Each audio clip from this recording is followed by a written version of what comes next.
Our last GNCC race at Snowshoe was the one no one wanted to win, as Brian Wolf snapped the chain while running out front, and then Chris Bithell lost a lead to his teammate Adam McGill, who powered it home to take the victory and close in on the series lead. Racing is next.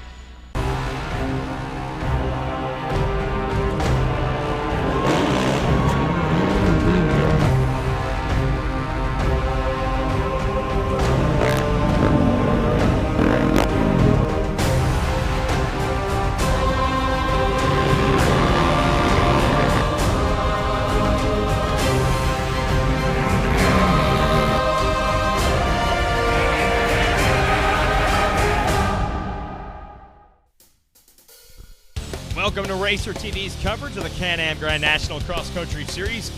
Jason Wagan here, your host. As always, this is the Weisco John Penton GNCC in Southern Ohio, Millfield to be exact. This race has been on the schedule for a long time. We've had some mud races here, we've had some dry races here, and it seems like very rarely do we get perfect weather somewhere in between. Although today might shape up that way. It looks beautiful so far. Had enough rain leading up where it shouldn't be too dusty out there. Here you see the track facts. It's a 10-mile course. Our fastest riders should be able to put in 5 laps during that time. Over 1,100 riders on hand, many of which are out there right now. You see the clips of our morning race for amateurs. A handful of them, though, are in the top XC1 Pro class. They're the best riders in the world, and they're the ones we'll be focusing on in our show today. The Sunday Creek Motocross track is the heart and soul of this John Penton GNCC. It's got double and triple jumps. Should be fun to watch before the riders head off into the woods.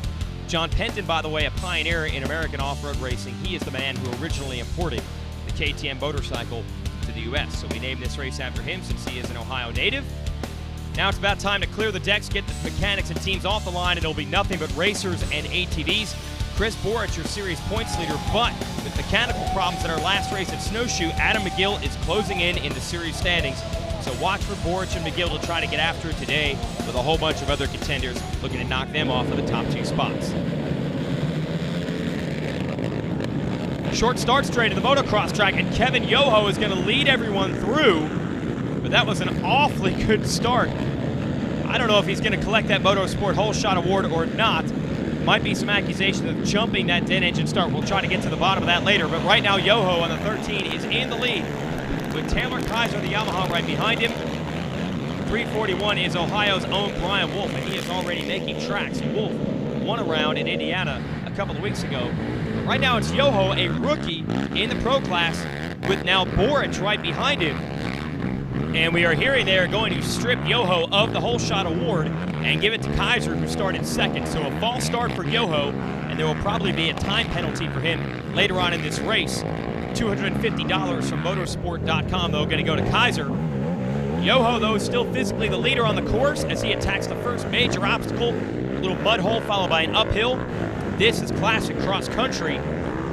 You got Chris Bithell and Jeff Pickens coming through the next. Then it's Jared McClure on the Honda. Here is Kaiser, who's gone a little bit far back after the good start. Then it's McGill and Brian Cook. Johnny Gallagher coming through. And Brian Wolf making a move on Don Ackerman. Look at how close this pack is right now. It's about as tight as the sections can get in GNCC racing, just wide enough to fit an ATV through. These guys are just feeling their way through this section. You get sideways at all, you get those trees, they don't move. I swear that they are built out of concrete, not wood. So you've got to be extra cautious through these sections, especially where you can tag a tree with the front wheel, bend a tie rod, and end your day real quickly. So right now, Yoho feeling good, although sometimes leading early is not where you want to be. You can't practice or pre-run on these tracks. Those are the rules. You learn the terrain as you race it.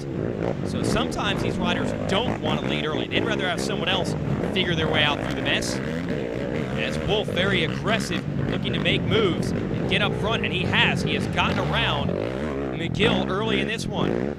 As Yoho still leads Boric, Bithell, Pickens, McClure, Kaiser, Cook, Wolf, and McGill all the way to the back of the train now. He has overcome some bad starts before, but making obviously life a lot harder on you. Here we are at the 8-mile mark, headed toward the end of this first lap. And look at how these riders attack a very rough section. mud, hills, trees. Heck, they'll jump to the top of this thing. Looks like McGill has made a move on Cook as they are all battling back there, but we've got a new leader. It is Jeff Pickens out of Pennsylvania, now in the lead over Boric and Bithell. So what happened to Yoho? He has gone back to 4th down here in a water crossing section. Luckily for the riders, it is not too deep today. Very slippery down here, though. And the main thing, these riders do not want to get roosted. They do not want to get their hands or goggles ruined. As we see Johnny Gallagher there, the number 10. And they re-emerge here in the motocross track. And look at Boric go to the lead. Well, that was easy. Pickens, though, going to try to get it back. And he makes the pass. And how about Bithell right there? Side by side, all three. And Boric and Bithell are going to overcome Pickens on the moto track. Boric to the lead. Bithell trying to work him over to the inside. And Bithell takes it. Unbelievable racing here on the motocross course. Stay with us on Racer TV. Riders expect certain things from a Can-Am ATV. Groundbreaking technology, responsive handling, and the most power in every class. So why would they expect anything less from a Can-Am side-by-side? Introducing the Can-Am Commander, the most powerful rec utility side-by-side in the industry, with precision handling and the first dual-level cargo box. The facts say it's the most advanced side-by-side ever built, but the ride says it all. Racer TV is brought to you by Can-Am, by AMSOIL, by DWT, and by Suzuki. Well, I'll tell you what, we've got unbelievable racing here in Ohio. Grand National Cross Country Series. Chris Bithell, Chris Boric, they passed each other a bunch of times already. Brian Wolf has come from outside the top 5 to 3rd. And we've got Pickens and Yoho duking it out right behind them for a piece of the top 5. There is McGill. McGill needs to move forward. He's got to challenge Boric to that championship. Look at this. Brian Wolf has taken over the lead. And a big shakeup here. We hear that Boric and Bithell both got hung up on a hill climb, so they've gone to the back of this group. And just as quickly as I said, McGill needs to move forward. He has. In fact, McGill has taken over the lead. The guy should pay me for advice like that. So he has passed 4 or 5 riders in one fell swoop, and that's the way it works in GNCC racing. Wolf and Kaiser 2nd and 3rd. Then it is Bithell. So Bithell and Boric were trying to run away with this, and they both got stuck together on a hill climb, and that has opened up the door. McGill and Wolf trying to take advantage right now, and they are really leaning on each other, with Kaiser running a little more conservatively in 3rd. Here is Bithell trying to make up for that lost ground. And where is Boric? Well, that's McClure coming through, so even more bad luck for Boric. He is headed to the back of the group. And we hear that Boric has actually hit a tree, and that's what knocked him even further back. Stuck on a hill climb, and then hit a tree. So he has got some work to do. And Adam McGill looking to take advantage again. He is your leader. The report is that Boric actually hit a tree with his helmet, not his machine, and got cleaned straight off the quad. So he might be hurting a little bit. Not hurting right now is McGill, trying to open up a lead, but with Wolf back there, I don't know if that's possible. Wolf has got speed to burn. He's been very impressive in his first year of the pro class. There's Kaiser in 3rd. There is Bithell. And there's a whole bunch of fans up there cheering these guys on. Right now, Adam McGill in one of the closest races to his hometown. He lives just outside of Clarksburg, West Virginia, maybe about 2 hours from here. He's got a lot of people happy right now as he leads this thing. No change in the running order. Man, these woods are dense. Lots of obstacles hidden down there in these ruts. You got some rocks, tree roots. The ruts themselves, of course, are an obstacle. And you see riders trying to experiment and get outside the main race line, especially as we roll up on some of the slower traffic. We do have amateur riders out there right now. That is holding up some of the riders. Yoho, Bithell. They've got their work cut out for them if they want to catch up to the leader. Unbelievable what McGill and Wolf have been able to do here at the midway point of this race. They are really opening up a lead. And you can see these machines sliding around, and it's still very slick, like we said. This mud's sticky on plastic, slippery on tires, and it is so easy to grab too much throttle, spin sideways, and go straight into one of those trees.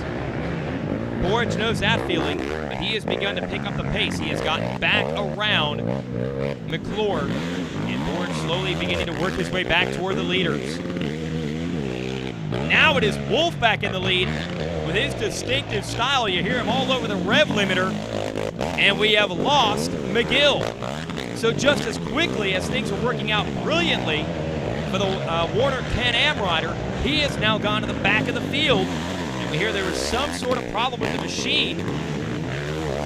So Boric might not even realize this, but the man who was threatening to take over the points lead from him has gone to the back of the field. And Wolf is in the lead for the second time today. We say it every darn week on this show. These are not sprints. These are marathon races. Long way to go, but so far Wolf managing it best. And look at the pack of riders coming after him. This is going to be great as we hit the home stretch. Stay tuned. Current GNCC champion Josh Strang has one thing on his mind: winning. To get him over the finish line first, Josh uses the Suzuki RMZ 450, a precision machine designed to leave the competition in the dust. With its potent fuel-injected 4-stroke engine and race-developed chassis, the RMZ 450 is the complete package that wins championships and collects #1 plates. The RMZ 450, it's why champions choose Suzuki. They win. Head down to your local Suzuki dealer today and see one in person. Razor TV is brought to you by Can-Am, by AMSOIL, by DWT, and by Suzuki. Powering through the pit lane is Brian Wolf, leading the pack, looking for his second win of the year. The GT Thunder crew going to work here. They're going to top off the fuel tank, fresh set of goggles. That's Lazarus and Brandon Summers. They're the pit crew, and they have got to be happy with what their man has done so far. And a thumbs up. He's happy with what they've done for him. Look at the lead Wolf has opened up. This is unbelievable. Almost 30 seconds. Kaiser is second. He goes into the Balance Racing Yamaha pit. Then you've got Bithel in the Can-Am pits and Boric all the way in the back in the Suzuki pits. And they're going to get out the same way they came in. Taylor Kaiser to the #2 spot on the Yamaha. Then it's to Can-Am, then it's to Suzuki, with a Honda leading the way. So all the manufacturers represented well today. Wolf representing best, though, a 30-second gap. Now he is a privateer, does not have factory backing from Honda. He does not care. He puts his throttle to the stops, and he has done some amazing things in his rookie year in this class. Kaiser, Boric, Bithel trying to run him down. Of course, you have to be careful late in the race, though, of Boric. We've seen him much further back than this and find a way to pull off overall victories. So Wolf knows he's got to keep the head down, keep charging, and not relax. And it's very hard to do that. He doesn't have anyone to follow. He doesn't have anyone to chase. He's all by himself. Looks like Bithel has now gotten around Boric and Kaiser. See, these three are leaning on each other, pushing each other, pacing each other.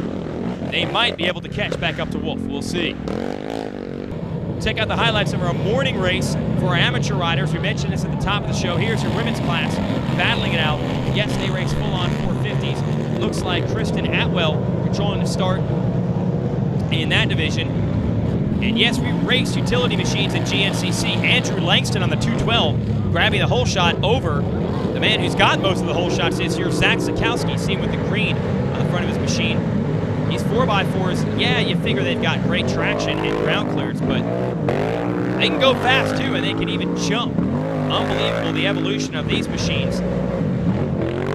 Today, you also have to watch for Kevin Trantham in 4x4 lights. He's on a 500cc Can-Am, as opposed to the 800s in the open class. And Cliff Beasley is the man to watch in the U2 division. But every week we build up those stories, and the 206 of Dave Simmons in the 50-plus class comes out here and dominates it, and he does it again. He's your overall N-class winner. Tracy Checo here will take the women's class in third overall. Kevin Trantham is your top utility rider. Here is Beasley winning the U2 class. Here's your overall podium. Simmons in the center, Trantham on the right, Checo on the left. And then your top utility riders, Trantham in the center, Brian Buchanan in second, and Michael Swift in third. Back to our afternoon race for the pro riders. Brian Wolf continues to roll, and I don't know if these guys are going to catch him. They might need a mistake out of him. Bithel and Boric, though, are starting to stir. And when these two hook up, we got Kaiser with them, but when those two begin to hook up, man, they can do great things. Dare I start calling them the new Killer Bees? We used to say that about Bill Balance, the 9-time GNCC champ, and Chris Boric when they were battling. Bithel and Boric seem to be taking each other's game to a new level as well. In fact, Bithel has gotten around Boric. Then you got Kaiser still stalking them in fourth. And Wolf continuing to lead the pack. Now, Wolf won the XC2 Pro-Am Championship a year ago. Already won 2 races overall coming from that second row in years past. This year on the front row in the pro class has another overall win. So he's won 3 in his career. Could today be career win number 4. And onto the motocross track, and that looks like a Can-Am DS450 out front, so that means it must be Bithel. So as quickly as we were building up the accolades to Wolf, he has dropped to third, battling here with Boric for the number 2 spot, and getting edged out. So as we suspected, there was a chance that when Bithel and Boric hooked up together, they could run Wolf down. They have done that. Although they had some help, Wolf got hung up, we hear it, in one of those creeks, trying to pass a lap rider. He lost a lot of ground too. And Kaiser in fourth is still in contention. We have 4 riders going for the lead, and we're headed toward the last lap. You gotta stay with us. Check out the finish. Any engine, any season, at home, at the track, or on the trail. Amsoil, the first in synthetics. Cast, beadlocked, or spun, the DWT brand has always stood for one thing: perfection. And now DWT means wheels and tires, including the new Moapa utility tires designed for work and play. Then check out DWT's awesome new Sector 3-piece wheel. Dent a rim? Just replace the outer wheel. Plus our full line of competition tires and wheels boxed to match how you race. DWT wheels and tires. Performance, protection, perfection. Racer TV is brought to you by Can-Am, by Amsoil, by DWT, and by Suzuki. What a tremendous race we have had today in Ohio. The best ATV riders in the world going at it. Chris Bithel leading Taylor Kaiser, Brian Wolf, and Chris Boric, and they have all had their share of the lead at some point today.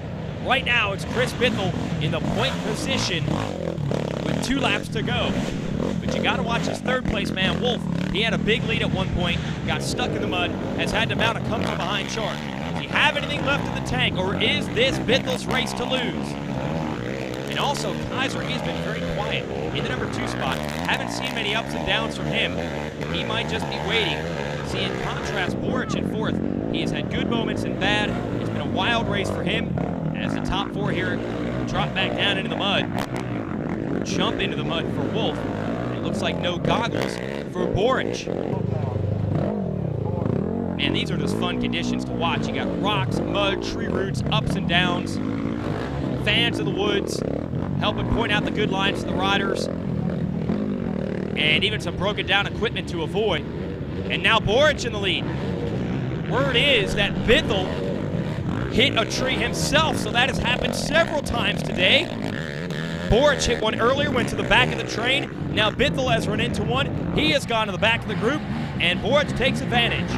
And now Boric loses the lead to Kaiser. And I think Kaiser was a snake in the grass today. He has played it conservative, he has saved his energy, and now that it's the last lap, he has pounced. Or I guess, to stick with the snake analogy, he has struck. And it's up to Boric to try to run him down. Let's see if Wolf has anything left. As they roost our camera lens. Come on, guys, that stuff's expensive. And Borch is back in the lead again. How many times can the lead change hands in this race as we see Wolf and Kaiser second and third? And is fatigue a factor? We all know well what Chris Borch can do late in these races. He always waits until the last lap to really unleash the fury. Wolf and Kaiser are still right behind him, but you're asking a lot to ask someone to run Chris Borch down and pass him on the last lap. And the fans pointing out the lines. Borch goes right to left. Kaiser, you see in third, struggling to make that hill, and Borch, man, I get suckered in every time. It looks like they've got the guy up against the ropes. It looks like his back is up against the wall. In the last lap, he unleashes something no one can match, and he's pulling away as we head to the motocross track. We'll stay with him through the full motocross lap here to see if Borch can hold on, and he is really fast on the open stuff. So, Wolf and Kaiser, you know they're not going to give up. They can see the lead and the overall victory right in front of them. Can they mount one last push to get to Borch? Borch up over the tabletop. Now going to hang a left-hand turn. He certainly looks good, but it also looks like Wolf and Kaiser are pushing themselves closer. Got about half of this lap down. We're headed toward the finish. Look at Kaiser leaning on Wolf. Borch clears the doubles and Kaiser goes for second and shuts the door. He's up to second, but I think he's out of time. Last corner, Chris Borch wins in Ohio. Kaiser a strong ride for second, and Brian Wolf gotta be a little bummed out on that. He takes third after leading a big majority of this race. Here are your results. Look at the variety of brands there up in the top four. Bithell hangs on for fourth. Bad news out of the top 10 is McGill. Let's send it to Krista Shaw on the podium. Chris Borch taking the win here today at Millfield for the third year in a row. Chris, you did a great job out there. Tell us a little bit about your race. We got a good start out there, and just back and forth all day. I mean, I'd get stuck, or Bithell got stuck in front of me on the hill, and we both had to come down the hill backwards, and we lost a lot of ground. And just a long day. I mean, back, forth, finally got going into the lead there at the end, and just tried to put my head down and get a good gap, and that's what I did, and was able to capitalize on it. And the point standings, man, McGill was right there coming into this one. He is right back out of there for finishing 14th with mechanical troubles today. Kaiser in the top three based on consistency. Let's give you the Can-Am race recap, show you how it broke down. Kevin Yoho was first off the line, but too quick actually was penalized for jumping the start. Here we are at the end of lap number one, a tremendous battle. Bithell and Borch in the lead. They hooked up early, then they got stuck on a hill. You heard Borch mention that, and that would open up the door for Brian Wolf. Wolf pulled a 30-second lead on the field at the halfway point. It looked like it was all his. Then he got stuck in the mud, and that gave Bithell the lead again. Then Bithell ran into a tree, and that opened the door for Kaiser, Wolf, and Borch to have a full-scale last lap battle. It came down to the motocross track. There's Borch in the lead. Kaiser will swoop past Wolf to take second. Runs out of time to try to stop Borch from going to victory lane. Great racing. Thanks for watching. For Krista Shaw, I'm Jason Wygant. We'll see you next week.